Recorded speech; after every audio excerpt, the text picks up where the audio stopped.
tearing out pieces of me to replace the broken pieces of you. Tearing out, tearing out. Hello, wealthy family, and welcome to today's video. Thank you for coming and sharing some time with me. I love and appreciate you all.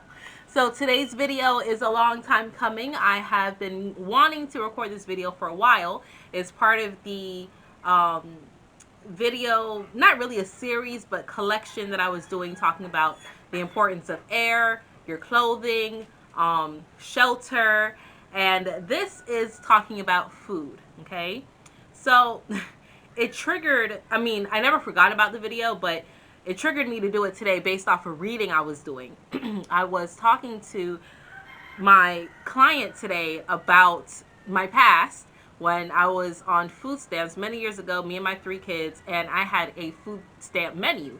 Like, we would have tacos on Tuesdays, corned beef and cabbage on Wednesdays, sausage and baked beans.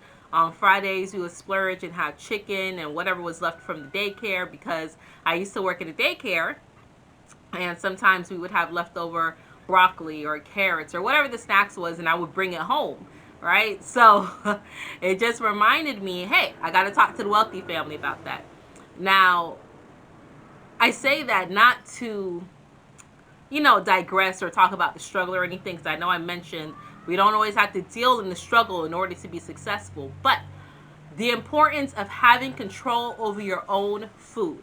There's a lot of places that have food deserts, meaning there is no fresh food, there's no grocery store nearby. They are strictly reliant on fast food restaurants and bodegas or corner stores, right? And these corner stores may have like snacks and 2-day-old meat or stuff like that. It's not really, a full-blown grocery store, and it's not really a lot of options. I've been in some places like this, traveling, driving through, seeing different scenarios, and I'm like, man, that sucks. But not only just traveling, but also in my own community, not too far, like maybe 30 miles west from where I live, there's communities where it's hard to have public transportation, so you can't even take the bus to get to the grocery store. They don't always have money for Uber or Lyft, and it may not even be prominent in that area, and they have no grocery store nearby. They're reliant on whatever it is that's close. So in order to control your own sustainability, you must have control over your own food. A lot of times when you rely on government assistance, or you rely on the government in period to provide a place for you to have food, you have no say-so or control over what it is.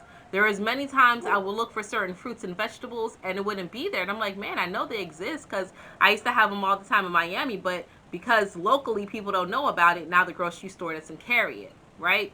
If you are 100% reliant on other people for food, you are at their mercy. Everybody needs food to live. Even if it's just, chips and candy and soda, you have to consume something because your body needs energy, right? Unless you are a master guru and you can live on air alone, you need to have some type of food being consumed in order for you to live, right? But if you're a master guru and can live on breath alone, then you probably wouldn't be living in a situation where there's no food nearby, right? You wouldn't be worried about it. So when you think about the things that they do to our foods, right?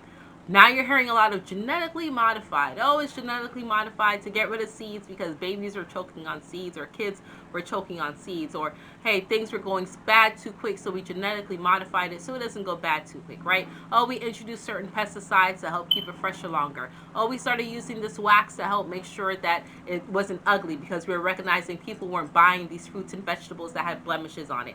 Whatever the excuses are, they're messing with your food. And if you're messing with the food and then you consume it, guess what's happening to your body, right? So there's a lot of illnesses that's been happening and popping up that people are not familiar with, because the food that you're consuming, your body is now having trouble breaking it down. You is not familiar, it's foreign. you're not getting any nutritional value. The introduction of the microwave, I remember when the microwave first came out and it was like all the rave, and we finally got one. When my mom finally got one, and I was like, yes, I can have microwave popcorn. But that's all she would let us do, have microwave popcorn. She wouldn't buy any of the Hungry Man dinners, right? She wouldn't buy, the TV man, the TV dinner. She wouldn't buy any of that for us.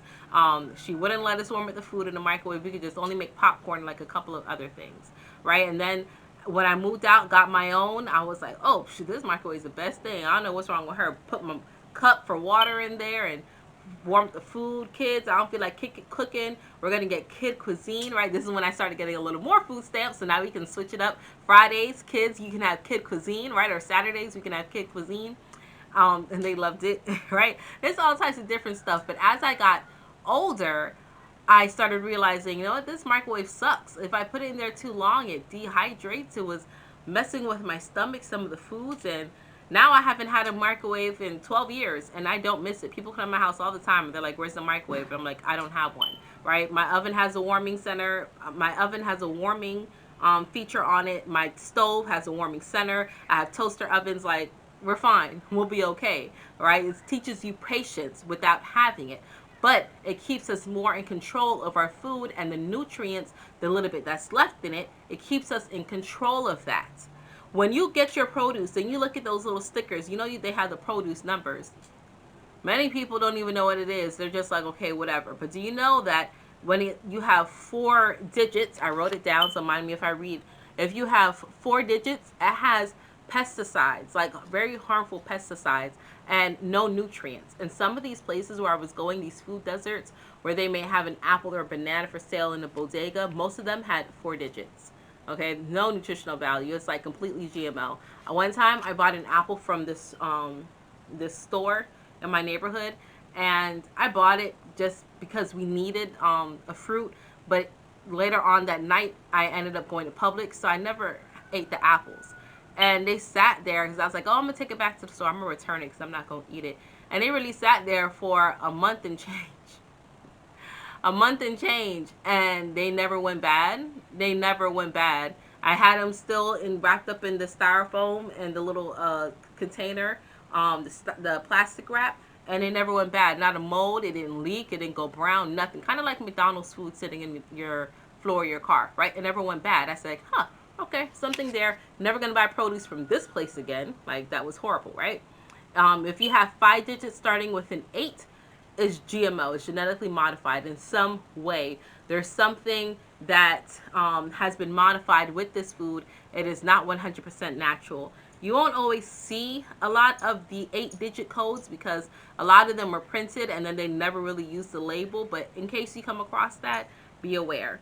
5 digits with a 9 is certified organic. Now, to get that wax off your food, right, in order to like break down the different processes and things like that, wash your produce with water, salt, and key lime juice. Oh, there's baby. Wash your produce with water, salt, and key lime juice, and that will help get the wax off. Okay, so that's all I have for you. Baby is my cue. Gotta go. I love you all. I appreciate you all. Take back control over your food because your food is your fuel. And until we connect again, stay alert, stay aware, and live in love.